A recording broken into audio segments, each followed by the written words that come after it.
There's a lot of people in the room here, but there's a lot of people, I think, tuning in online right now. Hello and a warm welcome to Developing Dylan Live, which is organised by Literature Wales and supported by dylan100 educational programme, Swansea University and BBC Wales. Welcome to our Dylan Thomas workshop. I'm Dan Anthony, and with me today we have a school from Swansea, Morriston Comprehensive School, have come along here, and I think, which class was it again? 7I. 7I are with us for the afternoon. They're also joined by some students from Swansea University Creative Writing Department. They're just probably maybe a little bit out of vision if you're watching online, but they will be sweeping through the room throughout the day with their ingenious suggestions as to how to write better stuff. We've also got with us a really wonderful special guest, Dylan Thomas's granddaughter, Hannah Ellis, who's been travelling the UK as part of the Dylan Thomas 100th birthday celebrations. That was last year. And who's also venturing on a career writing children's books of her own.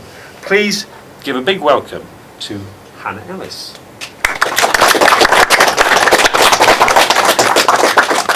Thank you very much. There's just one more thing I want to say.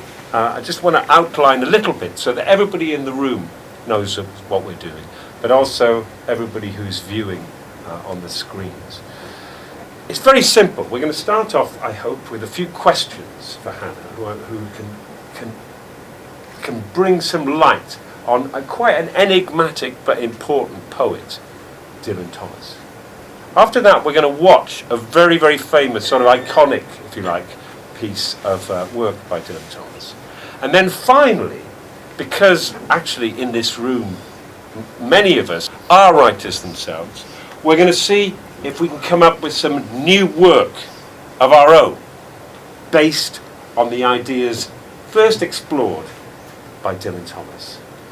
Our first question I just wanted to ask you, because you are Dylan's granddaughter, and of course I can remember my grandparents. I just wanted to ask, first of all, do you remember Dylan? No, I don't. He died 25 years before I was born. And so, no, I don't remember him at all. So, well, in a sense, how did you get to hear about Dylan, or how did you get to find out? Well, like all of you, if you've got grandparents, I didn't actually have any grandparents when I was born. All of them had died. So he was just a granddad. He wasn't, to everyone else, he's Dylan Thomas, he's a poet, he's a writer, but to me he was my granddad. So I wanted to know all about, I sort of had all these dreams of what it would be like if he was still alive, and whether he'd read me stories or whether he'd take me out on outings and things like that. So I think I just thought of him as a granddad. But did you know that he was famous? Not when I was very young, because they were just photos around the house, and then there were books on the shelves. But then as I got older, you would sometimes hear people say, "Oh, do you know who her granddad is?" So I sort of started to get an idea, but not until probably I was about 9 or 10. Okay. So when you were young, I'm just trying to get this picture of what it was like in your house where you grew up. I mean, Dylan Thomas, we all know, grew up around here in Swansea. Where did you actually grow up? Where did you? I grew up in London. Oh, so you were in a house in London, and the house itself, I guess, would be full. Well, not full. Was it full of Dylan Thomas memorabilia, if you like? I'm not kidding you. My parents' house is like a museum. You've got photos of my grandfather's, paintings my grandmother did, books, Dylan Thomas's books all over the shelves, but not just in English, in French, in German, Italian, Arabic, every language you can imagine, all over the shelves. So yeah, it is a bit like a museum, actually. I'm just trying to get this picture of you growing up in a house quite full of pictures of, well, he wasn't an old man, was he? He was a young man. He never got to be an old man. Do you know he was only 39 when he died, and that's only a few years older than me, which is quite scary, really. Did you regard him as a serious figure, or somebody who was just famous for doing something or other that wasn't very important?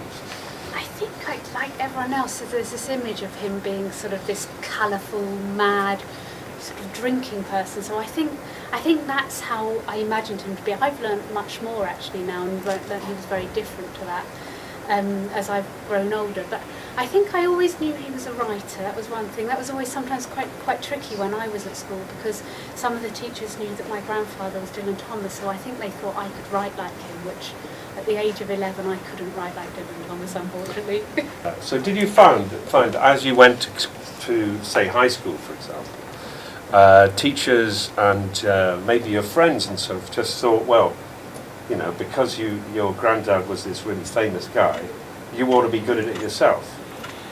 My friends didn't think anything about my grandfather. They actually, a lot of my friends hadn't really heard of Dylan Thomas, but my teachers had, and I think there was certainly a feeling that I should be a good writer. Because there's one person in the house who did know Dylan, and that's your mum. Yeah. And obviously you know your mum. So what did your mother tell you about what her dad was actually like? Yes, my mum was actually only 10 when her dad died, so she was quite young. But she had a lot of strong memories. What she remembered mostly about him, I think, was because he loved writing and because he loved stories. He shared all his favourite stories with her. So they used to read fairy tales together. So they used to read things like Hansel and Gretel. But he didn't just read those stories to her, he acted them out. He did all the high voices of the witch, and he actually built the house in Hansel and Gretel, and he built it out with matches. So he really brought those stories to life. So he shared his love of books with her. He used to lie in the bath, and he used to do his characters from Under Milk Wood, and my mum would hear him reading all his characters. He'd have sweets round the bath, and she'd hear him read all his different characters. And the thing in Under Milk Wood, there's one character that has 2 wives, and my mum just couldn't understand how there could be somebody with 2 wives, and there was a conversation, him trying to explain it to her, but I don't think she ever got it really. Could you just say, because you know, you said Dylan Thomas is in the bath there, and he had sweets in the bath. Yes. What do you mean? What do you mean? Oh, he had a real sweet tooth. He loved sweets. Okay, yeah. He was a terrible eater. He used to eat. He liked bread soaked in milk, which I can't imagine, and he loved sweets. And he particularly liked. Have you had licorice all sorts? He liked licorice all sorts. And while he was working, he liked boiled sweets, sucking on boiled sweets, and he loved drinking. Tizer. Have you ever heard of Tizer? It's a bright orange sort of lemonade-y type drink, and it's really, really sweet. So anything sweet he loved. One thing I was going to ask about Dylan, like that's an image of Dylan as a man who's already made it as a poet and is quite famous, and it's the kind of thing that he used to do. But of course, he got into writing when he was about the same age as the people who joined us here in the room today.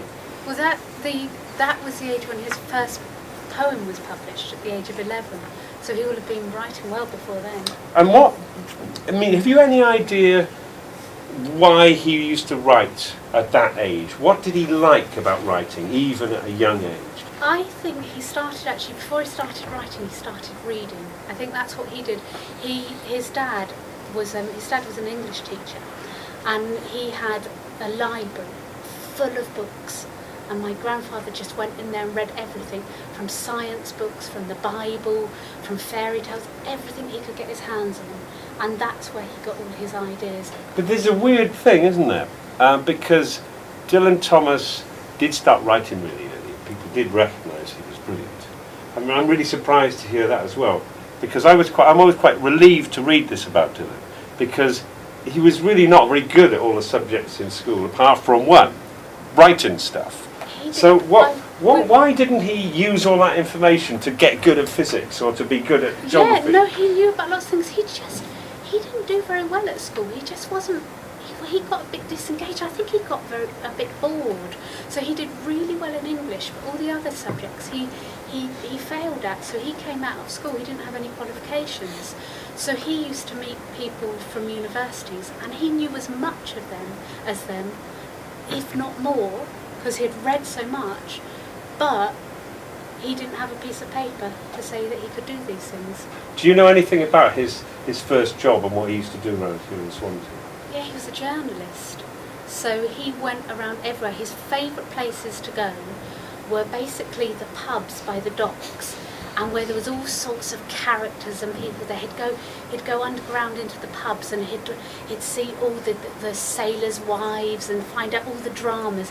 The dirtier and grimier and more stories there were there, the more he loved it. So in a way, he was a bit of a gossip, I suppose you could say. Oh, he was a complete gossip. When he was older, when he lived in Larne in Carmarthenshire, went to the pub, and before the pub opened, he went in the back room and chatted with the landlady, and she would tell him all the stories, all the gossip about all the locals, what was going on. He was a complete gossip, and he was really nosy, so he'd watch and look at everything that was going on. And I think that might be one of the things that makes people a good writer, to be really nosy.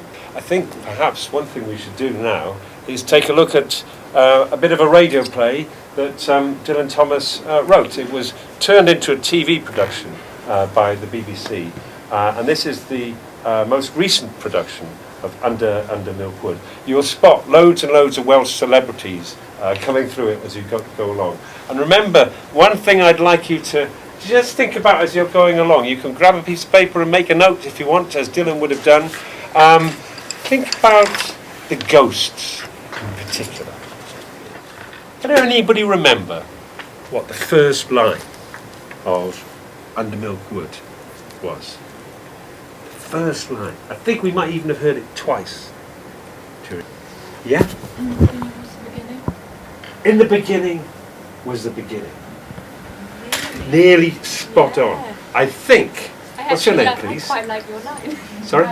Alex. I think, Alex, that actually that's what Dylan was doing. He was playing around with that way of beginning. Dylan actually began the story to begin at the beginning, which is funnily quite easy to mix up. And I thought I'd ask our writers here to do a really, really quick bit of writing. Can you make a new beginning to a story just by changing one word in that phrase? Right there. It's still dark. We're waiting in some kind of heavenly or devilish bus stop to come back alive. And you're the ghosts of people who lived in Swansea. So if you like, who do you think you might have been when you were alive? Sitting on the bus stop there. What are you going to say to each other? Give yourself an interesting name. You're a ghost, yeah? Nice ghosts. Well, I don't want to interrupt you.